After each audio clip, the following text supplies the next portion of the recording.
आज मैं आपको रिलीगर से कस्टमर का नया पैन कार्ड किस तरीके से बनता है इसकी जानकारी देने वाला हूं।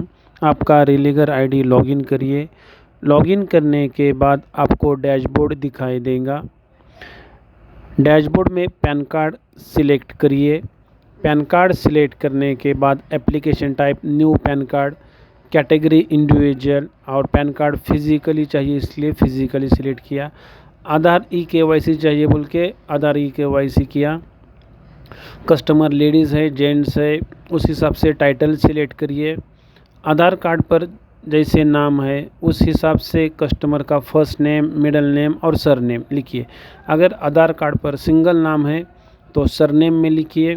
आधार कार्ड पर फर्स्ट नेम है और लास्ट नेम है तो लास्ट नेम में और फर्स्ट नेम में लिखिए। अगर मिडिल नेम है तो मिडिल नेम लिखिए। यहाँ पर सिर्फ फर्स्ट नेम और लास्ट नेम है इसके लिए मैंने लास्ट नेम और फर्स्ट नेम लिखा है। इसके बाद कस्टमर की डेट ऑफ बर्थ आपको सिलेक्ट करना है। डेट ऑफ बर्थ सिलेक्ट होने के बाद आपको जेंडर सिलेक्ट करना है। जेंडर सिलेक्ट करने के बाद आपको कस्टमर का मोबाइल नंबर लिखना है। जो कस्टमर का मोबाइल नंबर है वो लिखिए।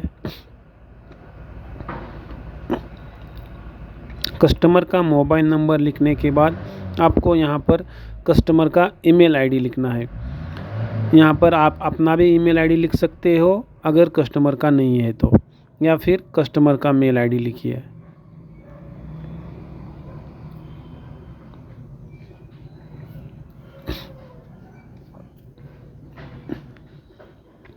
मेल आईडी लिख पूरा होने के बाद प्लेस में कस्टमर जिस डिस्ट्रिक्ट से बिलोंग करता है उस डिस्ट्रिक्ट का नाम लिखना है।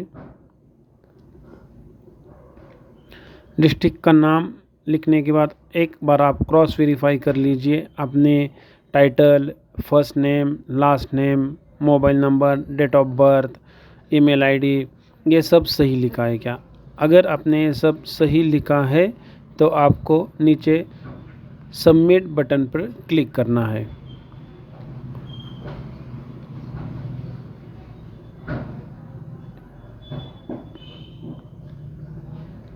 जैसे ही आप सबमिट बटन पर क्लिक करोगे आप NSDL के वेबसाइट पर आ जाते हो ई-केवाईसी के।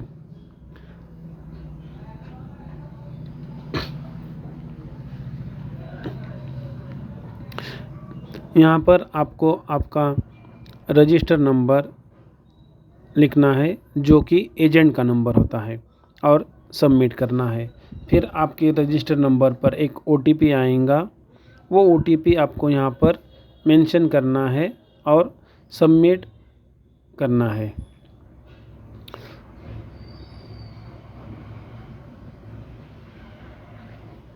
सबमिट करने के बाद आपको कुछ इस तरीके से डैशबोर्ड दिखाई देगा। यहाँ पर आपको कस्टमर का आधार नंबर एंटर करना है। कस्टमर का नाम वो सब यहाँ पर आ जाएगा, आपको नहीं लिखना है। सिर्फ आपको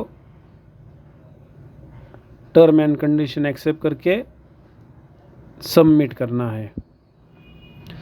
सबमिट करने के बाद आपको नीचे आना है और कस्टमर का अदर नेम नहीं है बोल के नो करके नेक्स्ट करना है। जैसे ही आप नेक्स्ट करोगे यहाँ पर पेरेंट डिटेल में आपको नो करना है।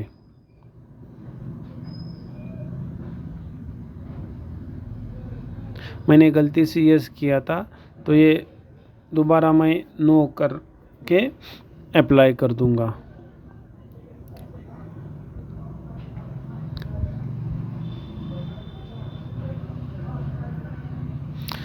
पेरेंट डिटेल में अगर सिंगल पेरेंट है तो ही आपको यस करना है। अगर फादर है तो हमेशा यहाँ पर नो ही रखना है और कस्टमर के फादर का नाम यहाँ पर लिखना है। जो भी एप्लीकेंट रहेगा चाहे जेंट्स रहने दो चाहे लेडीज़ रहने दो, उनके फादर का नाम आपको यहाँ पर मेंशन करना है। फादर नेम में लास्ट नेम, फर्स्ट नेम में फर्स्ट नेम और मिडिल नेम में मिडिल नेम। अगर कस्टमर का सिर्फ सरनेम है, यानी आधार सरनेम है तो फर्स्ट सरनेम में लिखिए और फर्स्ट नेम और मिडिल नेम खाली रखिए। अगर कस्टमर का फर्स्ट नेम, मिडिल नेम और सरनेम है तो तीनों में लिखिए, या तो फिर सिर्फ लास्ट नेम में आपको नाम लिख के कस्टमर का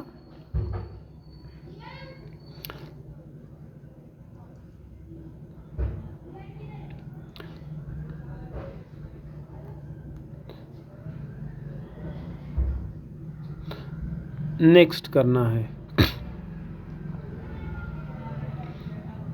नेक्स्ट करने के बाद यहाँ पर कस्टमर को फिजिकली पैन कार्ड चाहिए बोल के यस करिए। सोर्स ऑफ इनकम में नो इनकम सिलेक्ट करिए। मोबाइल नंबर और ईमेल आईडी पहले से आता है। एरिया कोड आप मोबाइल नंबर के पहले 6 या 7 डिजिट डाल सकते हो। उसके बाद कस्टमर का AO कोड सिलेक्ट करने के लिए इंडियन सिटीज़न सिलेक्ट करिए। जिस स्टेट से बिलोंग करता है उस स्टेट को सिलेक्ट करिए। उसके बाद सिटी सिलेक्ट करिए। अगर वो डिस्ट्रिक्ट यहाँ पर आपको नहीं दिखाई देता है तो आप नज़दीक का कोई भी डिस्ट्रिक्ट सिलेक्ट करके नीचे area pin code area code आप ले सकते हो। AO कोड, कोई भी AO कोड आप सिलेक्ट कर सकते हो नियर नज़दीक डिस्ट्रिक्ट का। उसके बाद आपको नेक्स्ट करना है और प्लेस का नाम लिख के आपको यहाँ पर सबमिट करना है। प्लेस ऑटोमेटिक आता है, जो भी आपने लिखा है वो आपको सिर्फ यहाँ पर सबमिट करना है। सबमिट करने के बाद आपको दोबारा से पैन कार्ड का फॉर्म दिखाई देगा। इसके अंदर नाम वो आपने सब सही से लिखा है, सिर्फ आपको एक बार चेक करना है। आपने पहले ही सही लिखा है क्योंकि EKYC है। सिर्फ फादर नेम एक बार आप चेक कर लीजिए कि आपने सही लिखा है या नहीं लिखा है। इसके बाद आपको सीधा नीचे आना है और यहाँ पर आपको कंफर्म करना है। कंफर्म करने के बाद आपको OTP बेस या बायोमेट्रिक, तो OTP बेस इसलिए मैं कस्टमर का OTP लिख रहा हूँ। OTP मोबाइल में आने के लिए कुछ सेकंड लगते हैं, तो जैसे ही मोबाइल पर OTP आता है वो OTP आपको यहाँ पर लिखना है।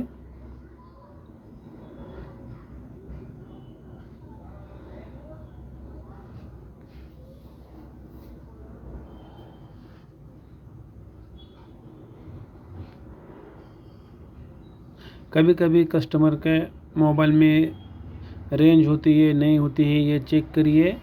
उस हिसाब से फिर जैसे ही कस्टमर के मोबाइल में OTP आता है वो OTP आपको यहाँ पर लिखना है। OTP लिखने के बाद आपको सबमिट इस बटन पर क्लिक करना है। सबमिट करने के बाद आपका OTP ऑथेंटिकेशन सक्सेसफुली दिखाई देगा। ओके करिए। दोबारा से OTP कस्टमर का ले रहा हूँ। यहाँ पर आपको कस्टमर का आधार कार्ड नंबर डालना है। पहले टर्म एंड कंडीशन एक्सेप्ट करिए, कस्टमर का आधार कार्ड नंबर डालिए और सेंड OTP। जैसे कस्टमर के मोबाइल पर OTP जाता है, OTP आपको यहाँ पर लिखना है और वेरीफाई OTP करना है। वेरीफाई OTP करेंगे तो कस्टमर के ईमेल आईडी पर एप्लीकेशन फॉर्म और एक्नॉलेजमेंट जाता है और आपको यहाँ पर एक्नॉलेजमेंट नंबर दिखाई देता है। जैसे आपको एक्नॉलेजमेंट नंबर दिखाई देगा तो समझ लीजिए कि आपका पैन कार्ड अप्लाई हो चुका है। ID लेने के लिए हमसे संपर्क करिए। आपको ID रिलीगर का मिल जाएगा। ऑल इंडिया सर्विस प्रोवाइड करते हैं, तो किसी को कोई प्रॉब्लम होगा पैन कार्ड में तो आप हमसे संपर्क करिए। जय हिंद, जय भारत।